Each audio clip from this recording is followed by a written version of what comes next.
Good morning to all. Lovely ji के trick में आपका स्वागत है। सबसे पहले मैंने यूनिट एंड मेजरमेंट पढ़ाया था आपको, उसका ही पोर्शन है डायमेंशन में अलग से वीडियो लेकर आया हूँ आपके लिए। इसको अलग लाने का कारण क्या है, ये सबसे इंपॉर्टेंट है और कंपटीशन एग्जाम में सबसे ज़्यादा क्वेश्चन इसी से आते हैं और ये डायमेंशन निकालना भी आप सीख जाओगे। इसको सिखाने की कोशिश करूँगा और रट्टा मत मारना, और रट्टा मारोगे तो आपको ना इतनी सारी चीज़ें याद करनी होती है, तो ये याद ना करने के बजाय इसको समझ लिया जाए। अभी बात करते हैं अब डायमेंशंस क्या होती है। हमने जैसे मात्रक पढ़ी, भौतिक राशियाँ पढ़ी, भौतिक राशि मतलब भौतिक जो भी भौतिक राशियाँ पढ़ी, उसके बाद मात्रक पढ़ी। मात्रक से ही हम डायमेंशन निकालेंगे। जो किलोग्राम है मूल राशि है, ये क्या होती है, मूल राशि, मूल मात्रक जो बोलते हैं। किलोग्राम है, इसको कैपिटल एम से रिप्रेजेंट करेंगे। स्मॉल एम मतलब डिस्टेंस, जो भी दूरी होती है या फिर कुछ जो मापने का तरीका है, डिस्टेंस को मीटर में नापेंगे, मीटर को कैपिटल एल में ही रिप्रेजेंट करेंगे, और सेकंड को हम कैपिटल टी में रिप्रेजेंट करेंगे, और केल्विन को हम थीटा या फिर हम केव से भी रिप्रेजेंट कर सकते हैं, और ए को ये एम्पियर और करंट, ये करंट होता है।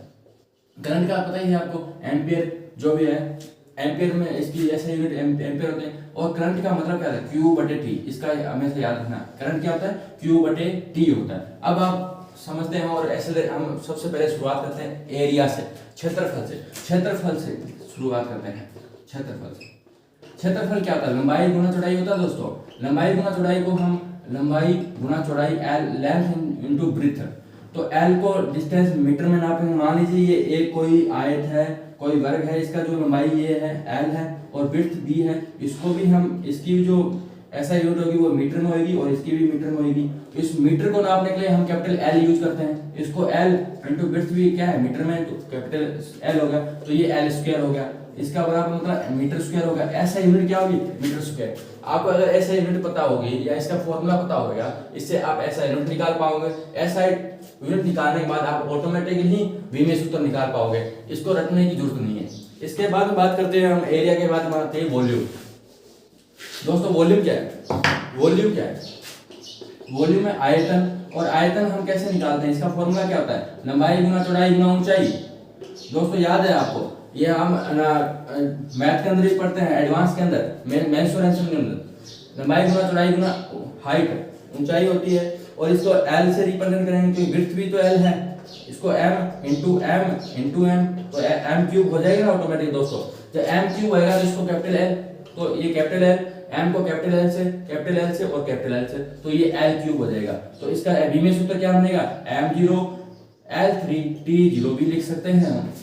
अब आगे चलते हैं। आगे वॉल्यूम खत्म होने के बाद हमारे साथ आता है स्पीड, चाल। स्पीड की बात करते हैं हम दोस्तों। स्पीड क्या है, चाल की फॉर्मूला क्या है, दूरी बटे समय होता है दोस्तों। दूरी बटे समय है, ये आपको पता है। डिस्टेंस को हम दूरी से मेजरमेंट करेंगे, और समय क्या होता है, टाइम। तो दूरी बटे को एम से, कैपिटल एम, दूरी को मीटर में, और मीटर को जो एल से रिप्रेजेंट करेंगे, और टाइम को सेकंड टी, ये एस होगा, तो मीटर पर सेकंड आपको पता है, ये इसका फॉर्मूला होता है। और इसे एल बटे टी, तो इसको क्या लिख सकते हैं, एल टी माइनस वन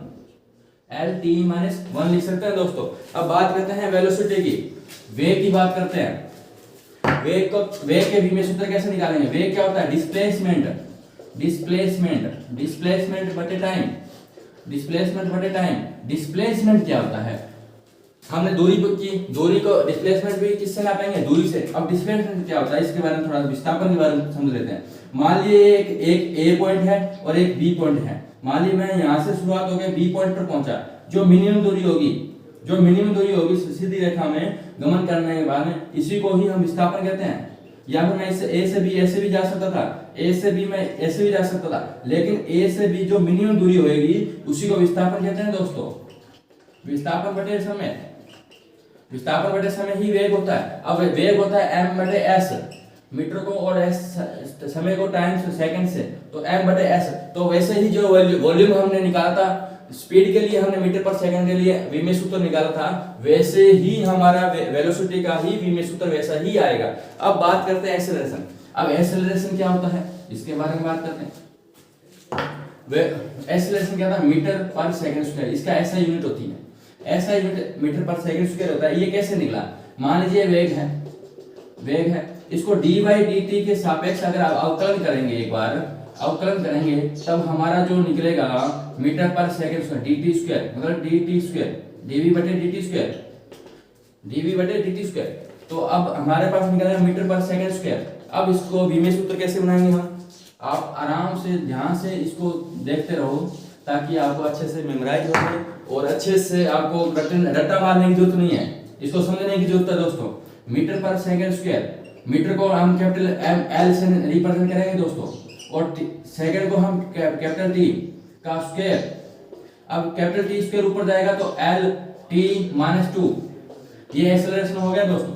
इसी से हम निकालेंगे बीमीय सूत्र, और ये आपको अच्छे से समझ में भी आ गया होगा। और आगे आप आराम से कोई भी एक्सेलरेशन आपने कुछ यूनिट पता होनी चाहिए, आपको फॉर्मूला पता होना चाहिए, और आप आराम से बीमीय सूत्र निकाल सकते हैं दोस्तों। अब आगे देखते हैं दोस्तों। अब हम बात करेंगे स्ट्रेस, प्रतिबल। स्ट्रेस को हिंदी में प्रतिबल बोलते हैं और न्यूटन मीटर स्क्वायर होता है। अब स्ट्रेस को कैसे निकालेंगे, आपको पता ही है, जो प्रेशर निकाला था, प्रेशर से पहले प्रेशर निकाला था, वैसे ही स्ट्रेस निकालेंगे। स्ट्रेस के अंदर F बटे एरिया, F बटे एरिया, F क्या होता है न्यूटन और एरिया को मीटर स्क्वायर। तो आपको पता होगा इसी का बीमीय सूत्र सेम आएगा जो प्रेशर का होगा। जैसे न्यूटन का आप बताया प्रेशर M1, फोर्स का हमेशा याद रखना आपको M1 L1 T माइनस 2, और मीटर स्क्वायर ये हो गया, मीटर स्क्वायर होगा L स्क्वायर, L स्क्वायर ऊपर जाएगा तो M1 L1 L माइनस 1 और T माइनस 2। अब आगे बात करते हैं प्रत्यास्थता गुणांक। प्रत्यास्थता गुणांक क्या है, प्रत्यास्थता गुणांक का बीमीय सूत्र कैसे निकालेंगे हम, इसके बारे में बात करते हैं। Modulus of elasticity, modulus of elasticity का मतलब होता है स्ट्रेस बटे स्ट्रेन। अब नई एक टर्मिनोलॉजी आ गई, स्ट्रेन। स्ट्रेन क्या है इसके बारे में थोड़ा बता देता हूँ। मान लीजिए एक लंबी छड़ है, और लंबी छड़ को मैंने, या फिर एक प्लास्टिक की कोई बॉल है, या प्लास्टिक की कोई लंबाई की एक छड़ है, और इसको मैंने F फोर्स लगाया। F फोर्स में खींचने के बाद क्या हुआ, डेल एल लंबाई इसकी मैंने परिवर्तन कर दिया। डेल एल परिवर्तन करने के बाद इसकी जो फॉर्मूला बनेगा डेल एल बटे एल बनेगा। कैसे बना, जो लंबाई में परिवर्तन कितना आया, लंबाई में परिवर्तन आया डेल एल, लंबाई में परिवर्तन कितना है डेल एल, और वास्तविक लंबाई कितनी है एल, जो वास्तविक लंबाई कितनी है एल। तो ये एल और एल कैंसिल हो गया। इसका मतलब सिंपल सा, जो स्ट्रेस का हमारा ऐसा यूनिट है, और स्ट्रेस का जो बीमीय सूत्र है वही मॉडुलस ऑफ इलास्टिसिटी का बीमीय सूत्र होगा। ये आप खुद निकालना अपने घर पे। और ये देखो M1 L minus 1 T minus 2 कैसे निकला है, वैसे जैसे पुट करना है और आप आगे निकल जाएगा। अब आगे बात करते हैं मोमेंटम। मोमेंटम क्या होता है, संवेग। संवेग का जो फॉर्मूला होता है M इंटू V। संवेग क्या होता है, मोमेंटम संवेग क्या होता है, M इंटू V मास किलोग्राम में लेंगे हम, और V क्या होता है मीटर पर सेकंड है। तो आपका जो फॉर्मूला आएगा, जो है ना फॉर्मूला बनेगा बीमीय सूत्र के साथ, किलोग्राम में हम कैसे रिप्रेजेंट करेंगे, कैपिटल M से, M को L से, स्मॉल m मीटर में है, L को और S माइनस 1, तो L1 M1 L1 S minus 1, ये आ गया हमारा मोमेंटम। इसके बाद इंपल्स क्या होता है, इंपल्स सिंपल सी बात है, संवेग में परिवर्तन। क्या होता है, संवेग में परिवर्तन, यही इंपल्स होता है। इंपल्स बोले तो आवेग, क्या होता है हिंदी में इसको क्या बोलते हैं, आवेग। ये इसका जो हम ऐसा यूनिट मानेंगे वो किलोग्राम मीटर सेकंड स्क्वायर होगा। इसका ऐसा यूनिट ये होती है। इसका बीमीय सूत्र, इसका फॉर्मूला हमेशा याद रखना है आपको। कोई भी बीमीय सूत्र निकालने से पहले इन सब की फॉर्मूला याद होना चाहिए। फोर्स बराबर F बराबर m होता है, वर्क बराबर क्या होता है F इंटू डी होता है, सरफेस टेंशन क्या होती है, जिससे हमारे आसानी से बीमीय सूत्र निकल सकता है। इंपल्स आवेग का वही होगा जो मोमेंटम। इससे ये क्वेश्चन आया हुआ भी है, कोई भी कंपटीशन एग्जाम में ये क्वेश्चन आया हुआ है, मोमेंटम और आवेग का बीमीय सूत्र क्या होता है, और ये दोनों का समान होते हैं। ये याद रखना, मॉडुलस ऑफ इलास्टिसिटी का, स्ट्रेस का और प्रेशर का, दोनों का, इन तीनों का समान होएगा। इसी के साथ आगे और हम अब बात करेंगे बीमा की एप्लीकेशन। दोस्तों बीमा हम निकाल रहे हैं, इसकी एप्लीकेशन कहाँ यूज होती है, इसका बहुत इंपॉर्टेंट पार्ट है, हम क्यों निकाल रहे हैं। देखो बीमा का अनुप्रयोग है, मान लीजिए मेरा वेट 50 किलो है, दूसरे बंदे का 50 किलो है। हम जब ऐड करते हैं किसी एक बंदे की एज को, या फिर एक बंदे की वेट को और दूसरे बंदे के वेट को, तो दोनों को ऐड करते हैं तो दोनों की यूनिट समान है। इससे पता चलता है कि बीमा की, जब भी हम किसी को, मान लीजिए ए कोई पॉइंट है और बी पॉइंट है, अगर इक्वल टू सी है, इसका मतलब इसकी यूनिट और इसकी यूनिट सेम होगी। इससे हमें पता चल जाता है कि बीमा का एप्लीकेशन हमें तभी काम आएगी जब यूनिट सेम होगी। क्या सेम होगी, यूनिट सेम होगी। ये एक न्यूमेरिकल क्वेश्चन मैं लेकर आया हूँ, इससे आपको समझ में पूरा आ जाएगा। मान लीजिए मैं इस सी को इधर लेकर आया, तो a plus B minus C बराबर 0 है, तो ऑटोमेटिकली इसका जो ये जो माइनस हुआ, सब्सट्रैक्ट हुआ या फिर ऐड हुआ, इसका मतलब यूनिट सेम है। अब एक क्वेश्चन लेता हूँ मैं, क्वेश्चन लेता हूँ एक, यहाँ पर हम ए की बीमा कैसे निकालेंगे ये देख लो। अब मान लो एस बराबर, मैं इसको एस को इधर लेके आ दूँ, A T square plus B T plus C square को minus A T square minus B T minus C बराबर 0। अब इससे पता चल जाता है हमें ए की बीमा निकालनी है, तो इसका मतलब ये एस क्या है, डिस्टेंस, पूरा क्या एस क्या है, डिस्टेंस है। डिस्टेंस को एम से रिप्रेजेंट करते हैं, हमें मीटर में निकालते हैं, मीटर में को हम बीमे सूत्र में क्या लेते हैं, एल लेते हैं। तो दिमाग में आया ये L1 होएगा, तो ऑटोमेटिक तो ये भी तो L1 होएगा, ये भी L1 होएगा और ये भी L1 होएगा, तो ऑटोमेटिक देखा जाए तो ए टी स्क्वायर बराबर क्या होगा, L1 होगा। होगा कि नहीं होगा दोस्तों। अब बात करते हैं ए की बीमा निकालनी है, तो ए बराबर जो ये टी है ये क्या है, टाइम है।